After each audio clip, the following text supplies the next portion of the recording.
आपण मैंने समस्ते जानीछन नेशनल हेराल्ड करप्शन को आड़ करी ईडी तरफ केंद्र सरकार प्ररोचना ऑल इंडिया कांग्रेस कमिटी सभानेत्री श्रीमती सोनिया गांधी एवं पूर्वतन सभापति तथा वर्तमान सांसद श्री राहुल गांधी को समन करा जायतिला एवं से समन को सम्मान जणाई जेहेतु आम देश में न्याय व्यवस्था अच्छी एवं कांग्रेस दल तरफ सब न्याय प्रक्रिया को गुरुत्व दिखाई सम्मान दिखाई से सम्मान रक्षा करी आम नेता राहुल गांधी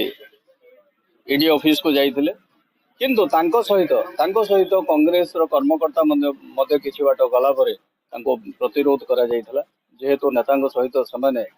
सांगे जाइए प्रतिवाद कराला अवरोध कराला छाड़ी दिहला से जहाँ भी हो से कम सरीगला द्वितीय दिन पुणी समन कराला द्वितीय दिन भी गले हेले सर्वभारतीय स्तर में जो आम ऑफिस अच्छी head office AICC headquarter office से ता सामने 144 दिल्ली पुलिस कले एवं यहाँ हूँ संपूर्ण भाव में सेंट्रल गवर्नमेंट डायरेक्शन 144 प्रोक्लेमेशन कले एवं प्रोहिबिट कले आश्चर्यर कथा एआईसीसी हूँ आमर जगह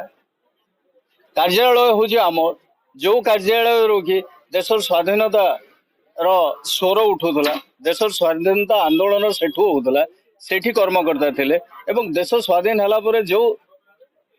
जगार नेता बाहरी यही देश को 60-70 वर्ष है शासन करते से कार्यालय सामने साधारण कथा कथा नहीं वार्ता नहीं आईन कानून देश में नाला परी से 144 धारा जारी कर दिया एपरिक कांग्रेस नेतृवर्ग को से भितर को छड़ा गलानी